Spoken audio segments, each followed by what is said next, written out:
Christian लोग धर्मांतरण करते हैं, धर्मांतरण क्या होता है? अब आरएसएस के लोग आदिवासियों को हिंदू कहते, ये धर्मांतरण है। आरएसएस के लोग एससी के लोगों को हिंदू कहते, ये धर्मांतरण है। आदिवासियों को हिंदू कहते, ये धर्मांतरण है।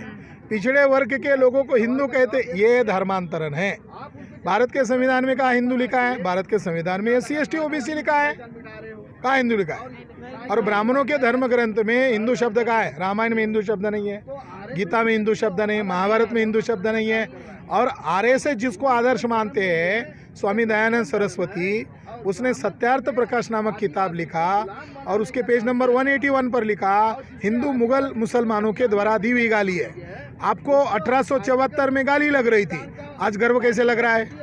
तो आज गर्व इसीलिए लग रहा है कि अल्पसंख्यक ब्राह्मण गांव का सरपंच नहीं बन सकता, तो एससी एसटी ओबीसी के लोग उसको समर्थन देने वाले नहीं हैं। तो हिंदू के आड़ में ब्राह्मण छिपना जाता है। सर, बस्तर में क्रिश्चियन लोगों के ऊपर बहुत तो अभी हमारा राष्ट्रीय क्रिश्चियन मोर्चा ये प्रबोधन करके इकट्ठा कर रहा है। तो भारत के संविधान में माइनॉरिटीज़ को भी अधिकार दिए हैं। तो हम आने वाले समय में सड़क पर उतरेंगे। आरएसएस के लोग फर्जी संगठन चलाते, ईसाई राष्ट्रीय मंच, आरएसएस का ईसाई राष्ट्रीय मंच है। तो क्या मोहन भागवत धर्मांतरण करने के लिए ईसाई मंच बनाया? तो बेवकूफ़ बनाने के लिए बनाया। हम लोग राष्ट्रीय क्रिश्चियन मोर्चा क्यों बनाया? हम भारत के नागरिक हैं, हमारा वोटर आईडी है, अब वोटर है, अब वोट डाल सकते हैं, तो हम चुनकर भी आ सकते हैं। हम लोकतंत्र को बचाने के लिए हमने लोगों को इकट्ठा कर रहे हैं। आप लोकल चैनल चला रहे हो, आपको मैं ब्रेकिंग खबर दे रहा हूँ। ये जो मणिपुर में घटना हुई थी, इस मणिपुर घटना में 500 चर्चे जला दिए गए आरएसएस बीजेपी के द्वारा। मगर कहीं खबर है क्या? नहीं, दबा दिए। क्रिश्चियनों को भी मालूम नहीं, मीडिया वालों ने दबा दिया। 500 चर्चे जला दिए। तब जाकर यूरोप में, अमेरिका में विरोध हुआ मोदी गवर्नमेंट का। दूसरा, अभी कुछ साल पहले बीजेपी के नेताओं के द्वारा एक कार्यक्रम का आयोजन किया गया और विनायक दामोदर सावरकर जो ब्राह्मण था, उसका भाई था दूसरा, उसने किताब लिखी है 1947 में, 1940 के आसपास, और उस किताब का नाम, यानी सावरकर भाई ने किताब लिखी, उसका रिप्रिंट कर रहे हैं बीजेपी के लोग।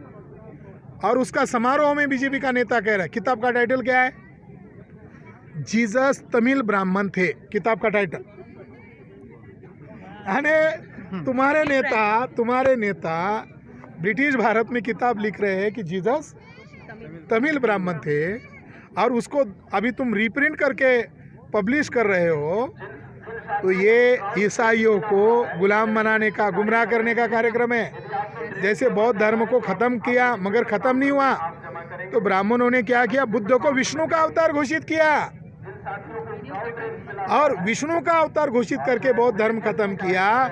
उसी तरह ये आरएसएस के ब्राह्मणों की साजिश है कि जीसस को तमिल ब्राह्मण घोषित करके इनके धर्म को भी खत्म कर दिया जाए। ऑन रिकॉर्ड बात कर रहा हूँ मैं। कितने दुष्ट लोग हैं ये, कितने षड्यंत्रकारी लोग हैं। बाबा साहब अम्बेडकर को भी कहते हैं वो ब्राह्मण थे, यानी उनकी जीभ भी कटती नहीं है, हड्डी नहीं उनके जीभ को। क्या बाबा साहब अम्बेडकर ब्राह्मण थे? नहीं। क्या बुद्ध विष्णु का अवतार थे? नहीं। वो जो पैगंबर साहब है, इस्लाम के पैगंबर साहब मोहम्मद पैगंबर, उनके बारे में ब्राह्मणों ने किताब लिखा। क्या किताब लिखा? कि मोहम्मद पैगंबर कल्कि का अवतार था। अरे झूठ बोलने की हद हो गई। उनकी शैतानों से लड़ाई चल रही है हमारी। ये ब्राह्मण जो है शैतान है, ये शैतानी दिमाग के लोग हैं। इबलीस, शैतान, ये वास्तविक शैतान लोग, इनसे लड़ाई चल रही है। सर, डिप्टी सीएम द्वारा हालेलुया का मजाक उड़ाया जा रहा था। तो अभी राष्ट्रीय क्रिश्चियन मोर्चा इसके खिलाफ एक्शन करेगा। मैं यहाँ के स्टेट बॉडी के लोगों के साथ बात करूँगा, क्योंकि यहाँ का सीएम ही खुद अपने आप को हिंदू कह रहा है, जबकि वो आदिवासी है। तो डिप्टी सीएम का दिमाग ऐसे भैंस चराने गया होगा। सही है कि नहीं? सही बात है, तभी तो बोल रहा है। उसका दिमाग जो भैंस चराने गया होगा। हम पूछते हैं किस खेत में गया था, बाद में आपको बताएंगे। जानकारी देने के लिए थैंक यू।